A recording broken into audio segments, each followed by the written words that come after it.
for beneficiary rollovers, typically this is more so like if you're running POS.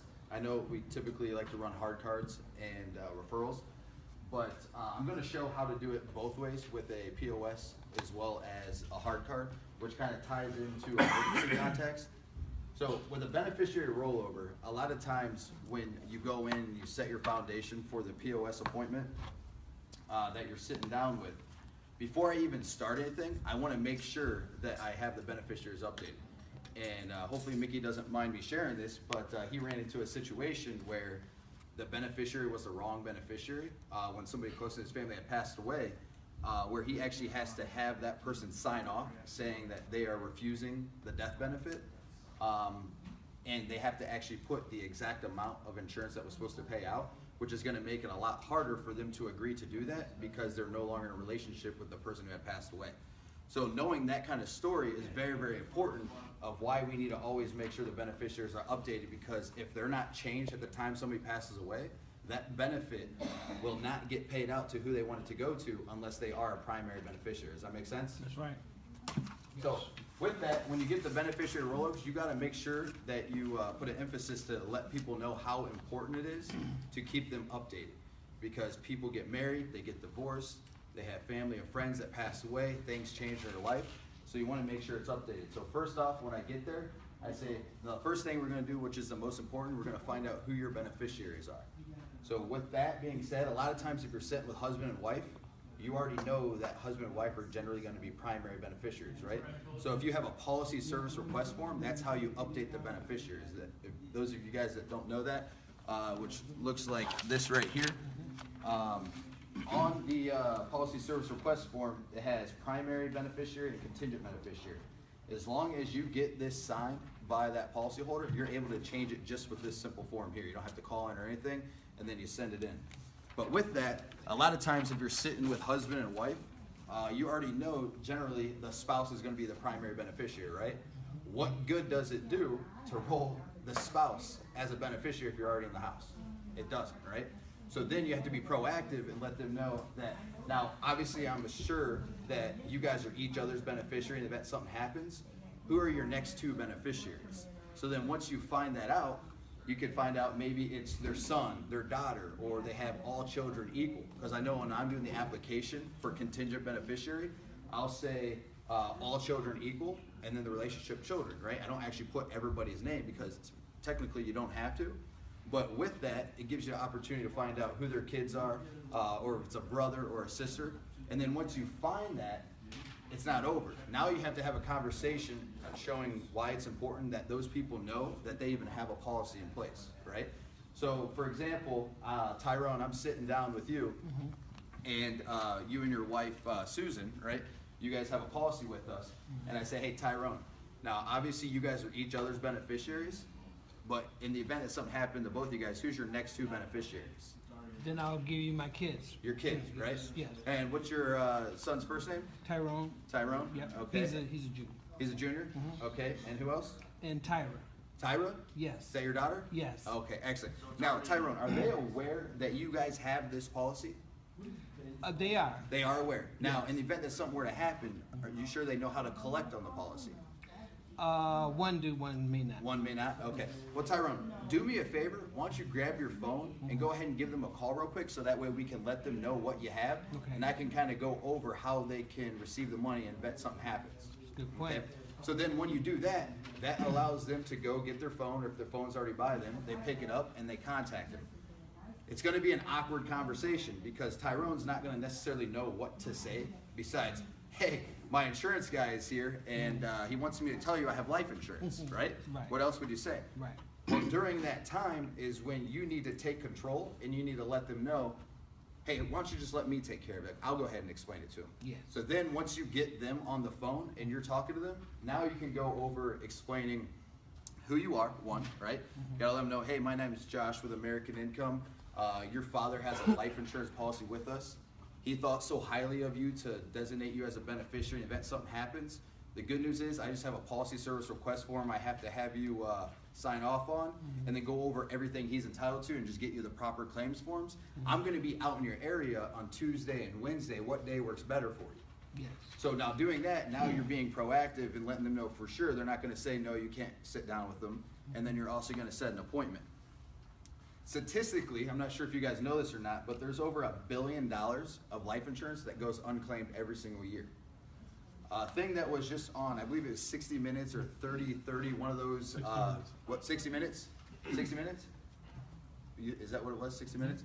On 60 Minutes was 3 top major life insurance companies are going through huge lawsuits because the money that was supposed to pay out to their beneficiaries, the beneficiary never claimed the money, so they took that money and reinvested it.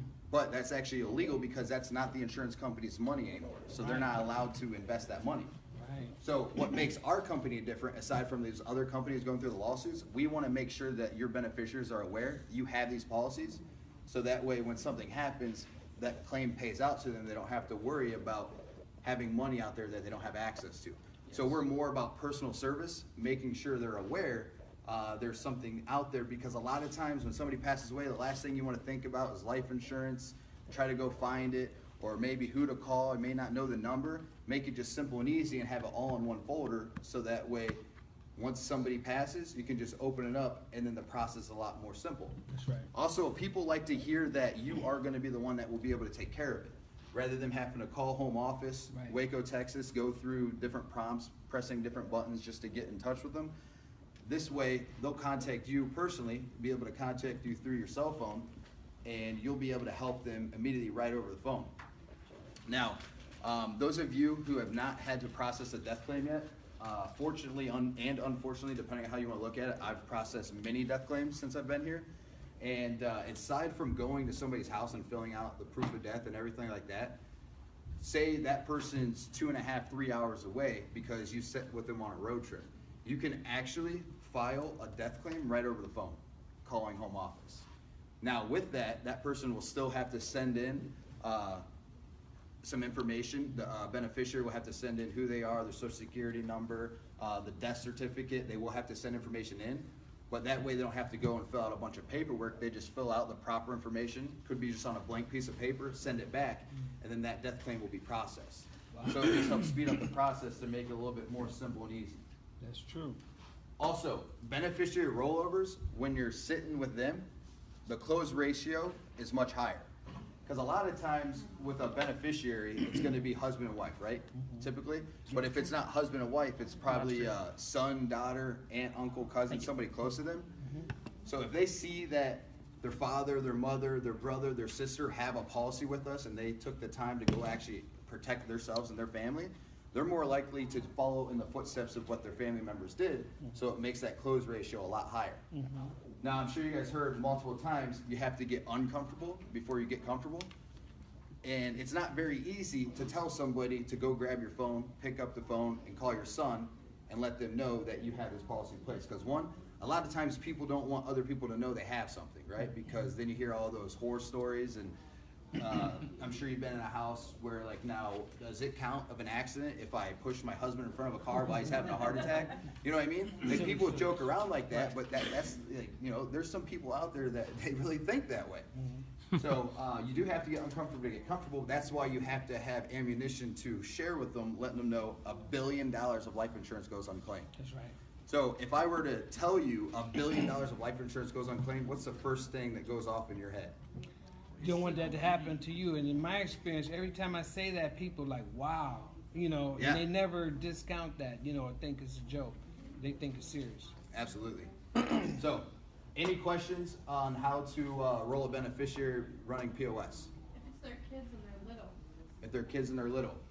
That's perfect, actually. So say I'm sitting down with a policyholder and their beneficiary is obviously their spouse, and then they maybe be in their 20s or 30s and their contingent beneficiary is little. Say, now in the event something happens to you guys, who would be the next 2 beneficiaries or legal guardians over the age of 18? You can use that because obviously they're not going to give a 6-year-old $100,000. It doesn't work that way, right? There's going to be somebody that's going to be responsible for them, which is going to be a legal guardian. Right. So you just have to word it in a way that it's important so they know, because one, it just makes sense. You're not going to give it to their 6-year-old daughter or son you want to find out who's going to be taking care of them. And you could even word it the way as in saying, if something happens to both of you guys, obviously I know your children are still younger, who would be the ones responsible for them? See, so now it's a little bit more of a easy conversation rather than trying to get them to dig out people that may be the actual contingent beneficiaries and tertiary beneficiaries. Does that answer your question? If they want to list their kids, does it go to the estate? Is that how that works? Like if something might happen to husband and wife and the kids are little and they did put down their kids, does it go to the estate or does it go to... It really just depends on how it's set up. A lot of times, when somebody passes away, there's a will. And in that will, if it were to happen to the parents, they have somebody that's going to be responsible for the children. Once it goes through probate and goes through an attorney, a lot of times that legal guardian will be able to receive it, or it will go into a fund waiting until the child reaches the age of 18. So that's the perfect time to create a phantom contingent beneficiary, which I've done, where when the kids are the contingents, I say, hey, is there an adult that you are close to that you would like to have the claim forms so they can understand help your children collect the money? I've gotten into the house doing that. Yeah, absolutely. Phantom beneficiary rollover. I like it. Which ones are they? What's that? Which claims forms? There's a proof of death that we have. Okay. It's like 1, 2, 3, Yeah, 4. I actually I took it a step further. I sit down with policyholder to roll the beneficiary as the daughter. Well, what I did is to make it seem like it's really part of the process, I printed off their parents' policy from CAS. So now they actually have something to go over with them when I get there to make that presentation a little bit easier for me to go through the different steps, as well as a policy service request form and the proof of death. Now I actually am giving them something, and it feels good because now they know exactly what their parents have. And then check this out, their parents are generally a lot older than them. So when you show them that same program their parents got that they can get, it's generally a lot cheaper. So they want to take advantage of it because they don't want to spend that additional money. So you're able to be proactive that way.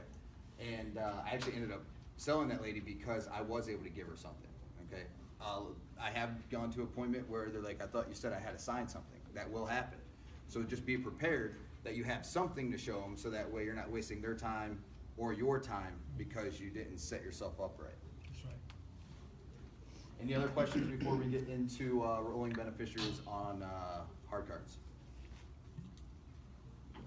Cool. All right.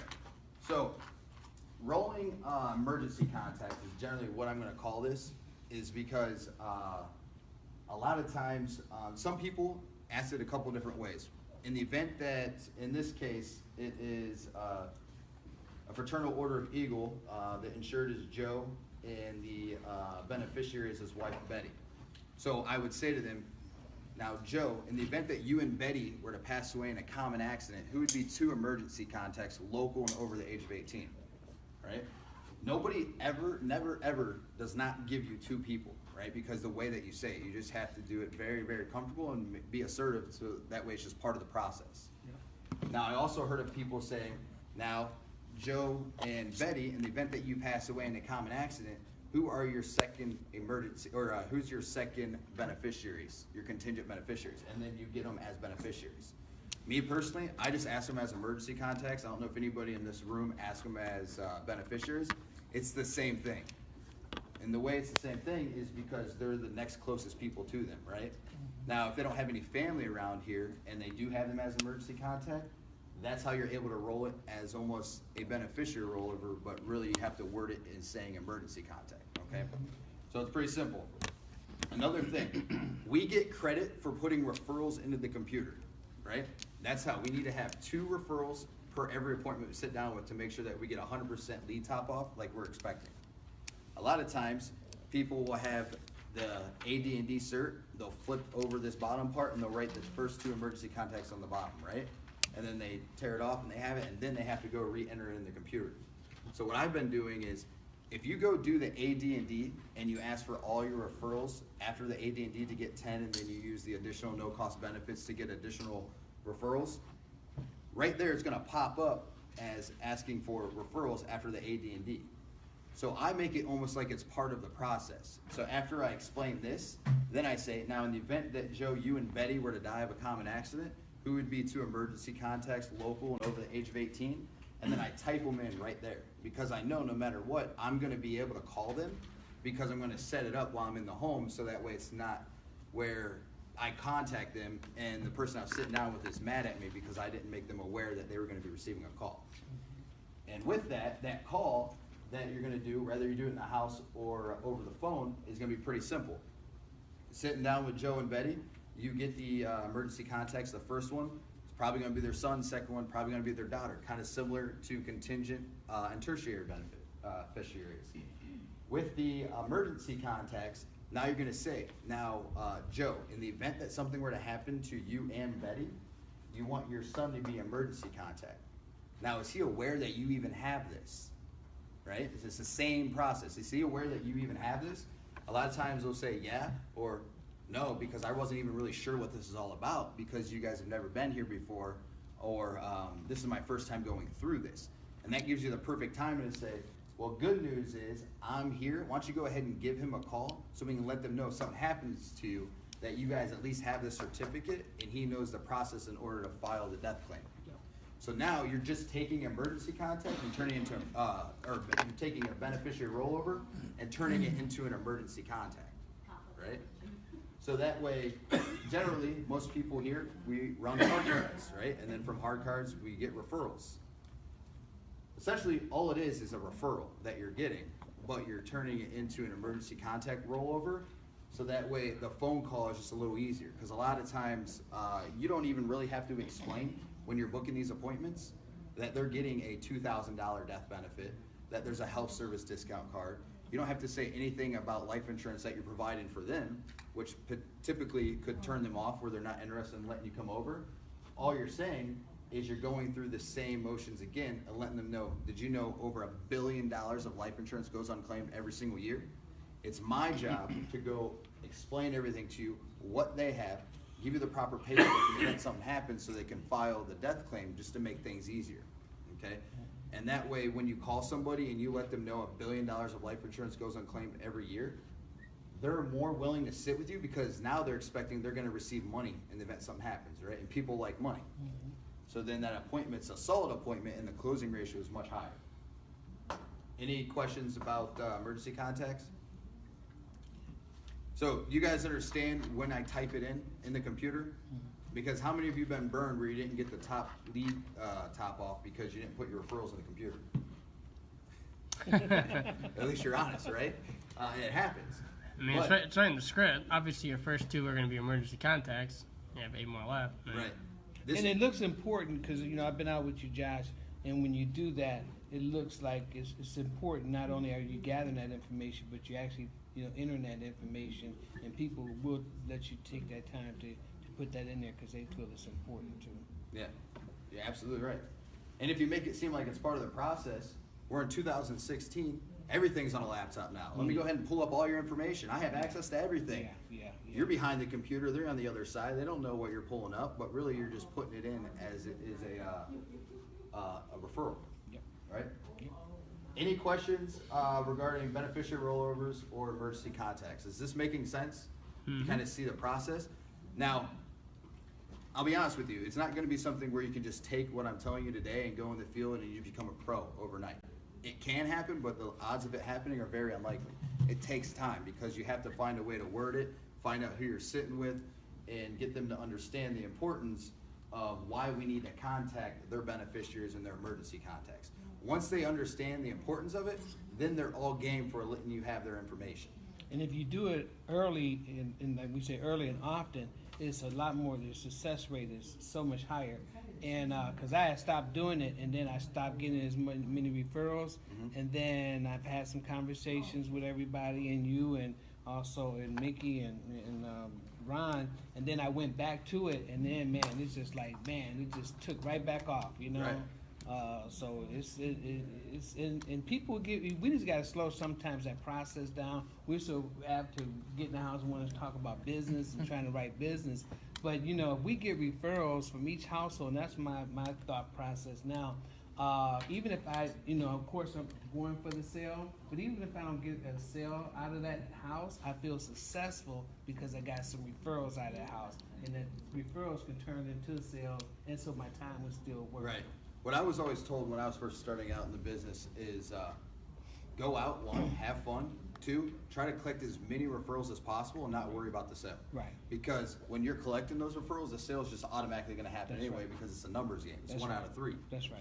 So if you go out there trying to collect as many referrals as possible and say you don't sell anybody that day, but you just collected 35 referrals in one day, Right. and maybe you set with 4 people, Right. well, you just turn those 4 leads into 35 more leads to give you an opportunity that has a closing ratio of 50%. That's right. I'll take that over anything, any day, Right. right? And what's nice about our crew is we have a lot of people that are collecting referrals, and Mickey, he runs strictly referrals. He hasn't ran a hard card in months Right. because the process works. Yep. Excellent. All right. So now, a lot of times it's very uncomfortable for people to get the other person to call the emergency contact or the beneficiary while they're in the home, right? Sometimes they just don't have it in them. They don't have enough control in the house, or it's just a very uncomfortable situation for them. So what I've done is I created a beneficiary rollover script, which technically all you're doing is instead of doing it while you're in a home, you do it over the phone. But you have to let the person know that you're in the home, that you're going to be contacting them to just walk them through the process, okay? Because what happens if you sell somebody and then you call their relative, whether it's or son, daughter, whatever the case is, and then they get upset because you're calling them without their permission and then they cancel the policy. What good's that do you? Absolutely nothing. So you want to make sure that you give them the heads up that you will contact them to walk them through the process. That's right. Now, for the beneficiary rollover, this script is so cut and dry, straight to the point, where you don't really talk about the additional benefits that we have. Because a lot of times once you go through the first paragraph, they'll set the appointment with you. Now, you have to hesitate a little bit, then you can get in the $2,000. But it's pretty simple. So Tyrone, I'm going to use you for example and go through the script as if I'm calling you that you were a beneficiary of your mother Teresa, okay? Okay. All right. So for the beneficiary rollover, I'm going to say, hey Tyrone. Yes. Hey Tyrone, my name is Josh and I work with American Income Life and had the pleasure of sitting down with your mother this past week. Did she let you know I'd be calling? Yes, she did. She did? Excellent. And the reason for my call is she thought so highly of you and designated you as a beneficiary on her policy. And what they have found is $1 billion of life insurance goes unclaimed every year. With that being said, it's my job to ensure this doesn't happen to your family. I just need a couple of minutes to drop off the appropriate paperwork and claims forms, and I'm gonna be in the Lincoln Park area the next 2 days, Tuesday and Wednesday. What day works better for you? Probably Wednesday. Wednesday? Now, Tyrone, are you married? I am. You are married? Okay. What time do you and your wife typically get home from work? Probably around 5 o'clock. 5 o'clock? Both of you guys? Yes. Okay, excellent. So they told me that you live over in, actually, you're in E-Course. That's next to Lincoln Park, right? That's correct. Okay. So like I said, I just need a couple minutes to drop off the forms, and I'm going to be out in your area the next couple of days. And I promised your mother I would get this out to you. Now, Tyrone, I need you and your wife to be there, but I can be there Tuesday or Wednesday. What day works better for you? Wednesday be fine. Wednesday? Okay, go ahead and grab a pen and paper. Okay. I'm going to give you some important information. Write down my name is Josh. Okay, Josh. Yep. And I'm going to be there Tuesday. Tuesday? Yep, Tuesday between 6 and 6:30. That way you and your wife are both there. Okay, what about Wednesday? Wednesday? Yeah. He did say Wednesday. You just say Wednesday? Yes. I apologize. I have so many people that I'm trying to set appointments up. Good thing you corrected me, so I'll be out there Wednesday. I Okay. apologize for That's that. okay. But same time between 6 and 6:30. 6 and 6:30, okay. Now, Tyrone, we work with a lot of credit unions in the area, and they have us doing a survey to see if you qualify for additional discounts. Okay. Now, do you use a traditional bank or a credit union? Actually, both. You use both? Okay, perfect. Well, I will see you Wednesday between 6 and 6:30 and make sure that you and your wife are there, okay? Very good. Excellent, we'll see you then. Yep. Then hang up the phone. Obviously, I fumbled that a little bit, but even fumbling something like that, whether it's a Tuesday or Wednesday, you correct yourself, you apologize, makes Yeah. no difference, Oh, yeah. right? Easy. But the script is so cut and dry that who's really gonna say no to this? Right. Most people won't. Yep. The only reason they're gonna say no is one, they don't have time to talk to you when they answer the phone, or two, they just have a lot going on, they don't have time to meet with you, right? Other than that, you just gotta show how important it is that $1 billion of life insurance goes unclaimed every single year. Do you have a question? Yeah, so I mean, when you go to the house, Yeah. you obviously lead off with the service folder and all of that. How do you do you then say, and oh, by the way, you're also automatically qualified for the same union benefits they get, and off you go, basically? What I like to do, what I like to do is, obviously I go there, I go over what their family member or friend had, right? And then I say, the good news while I'm here, they're allowing us to do, especially with it being Christmas, I use our $2,000 accidental benefit as like a gift. Who doesn't like gifts during Christmas, right? So I'll say, now what they're allowing us to do for a limited time for you allowing me to come out here and go over this with you is around the holidays, what they're allowing us to do is give out these $2,000 certificates to you and your wife. That way, heaven forbid you were to get in an accident and pass away, it's gonna pay out $2,000. And that's at no cost to you and at no cost to your mother, okay? So I'm automatically gonna get this set up for you. I just need you to fill out the left part, designate who you want as your beneficiary, and then I'll fill out the right part for you, okay? Nobody ever says no to this because it's set up at no cost, so let's just go ahead and get this taken care of, That's right. okay? And by saying that, then that allows you to get into health service discount card and child safe, because then now you're just going through like a hard card or referral presentation, right? But a lot of times when you get there, when you're going over the benefits and they see how much it is, I've had people ask me, well, how much would it be if I wanted something like that? Do you really need to go through all the no-cost benefits? When you show them what they have, do you show them on a which job? I like to draw, so I'll just have like a blank piece of paper, and I'll show them with their policy based off of the different types of insurance. So I almost make a T-chart. So as I'm going through the benefits that the parents have, I'll sit here and I'll say, now there's two types of insurance. There's permanent insurance and temporary insurance. And I'll ask them, do you guys know the difference between the two? No. No? All right. Permanent insurance is guaranteed no matter how you die, when you die. It could be a heart attack, stroke, cancer, accident. You could live to be 119 years old. It makes no difference. It pays out 100% of the time. It's the best type of insurance to have. Permanent insurance, they have $10,000. Temporary insurance is only good for a certain number of years, right? Eventually, as you get older, the cost goes up, or you get to a point where it eventually goes away. So all that money that you've paid into it, if you outlive it, it goes back to the insurance company. It pays out less than 2% of the time. They have $50,000. This is how your parents' policy is set up, okay? Now, what I just did there too, not only did I explain to them what they have, but I just explained to that family member that I'm sitting down with the difference between permanent and temporary without getting into a battle of whole life and term insurance, right? That's why I call it permanent and temporary, and I asked them the difference. So now, the only thing that they're thinking in their head probably is, well, why would my parents have $50,000 of temporary insurance? Why wouldn't they just make everything permanent?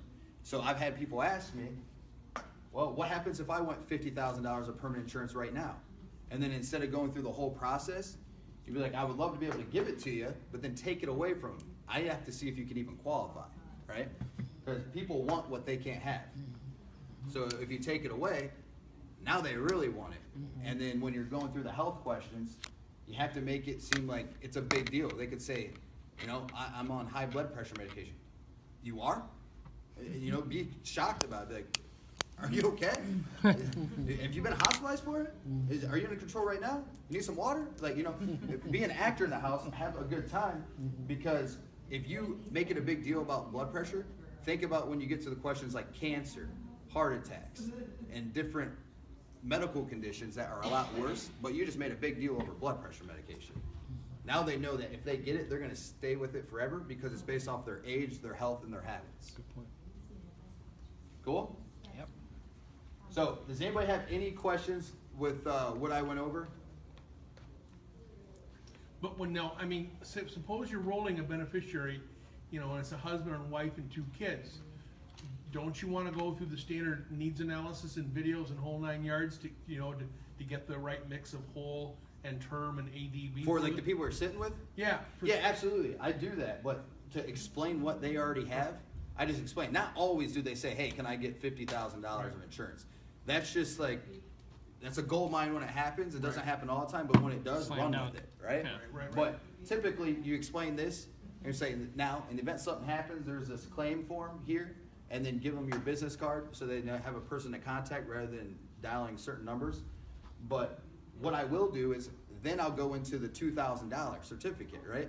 And then you have your health service discount card, your child safety kit. How do you transfer to our permanent benefits? The same way as if you're sitting down with a hard card. So if you already go through this and they explain what their parents have, and then you say, now for a limited time during the holidays, they allow us to gift out a $2,000 benefit to you and your wife. And forbid you were to die in an accident, we'll pay out $2,000. I'm gonna automatically get this set up for you. Now with that, you also get a health service discount card. So go ahead and fill out the left side here, and I'll fill out the right side, and then I'll go and explain it to you. So then once they get that done, I say, now what's also been provided to you is a health service discount card. It's really just designed to help you save some money.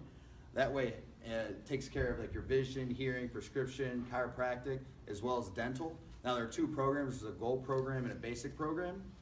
Depending on your guys' situation, really depends on what program best fits you, okay? Now, obviously you guys have a little one. We work with the police association and getting child safety kits out to all the families with young children and grandchildren. I'll make sure I leave this with you as well. And they also asked me, which tends to be one of the most important and most popular for all the members that we sit down with, because we do work with over 30,000 different unions and associations. So you're gonna have access to all the same benefits the police officers, the teachers, the firefighters, and laborers have. I just have to run through a needs analysis. What's really cool about this, it personalizes everything to your situation. Obviously your situation is different than mine, different from your neighbors. If there's any gaps, it will make recommendations. If there's no gaps, it won't recommend anything. So now I just took that $2,000 certificate and ran through an entire presentation. It might take a little longer because you have to set up explaining what their family has, but they're gonna appreciate that time that you spend with them in the home once you make sure you let them realize $1 billion of life insurance goes unclaimed. Because Right. now they're thinking about it. Yeah.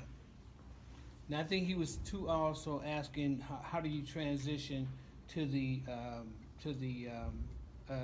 Needs analysis. the needs analysis. Yeah, that's what That's what he just said. That's what I just did. I just Just did it did really that. fast because I'm doing this video for Matt in California. 3 hours behind. I want to get to him as fast as I can, so I can't spend all day on this. Okay, gotcha. But since you know, he is one of my biggest mentors that I've had in my life, I want to make sure I can get this done for him. Good. So the transition is just part of the same process. So if you can make a transition doing a hard card or referral, a transition for sitting with a beneficiary rollover is just like a referral appointment, but at the beginning, you're going over what they have. Exactly. Make sense? Yep. Makes a lot of sense. Any other questions? Not everybody raise their hand at once. No? Good? Yep, you did a great job. All right, cool. Appreciate it, Josh. Thank you. Yep, thanks, Josh. That was good.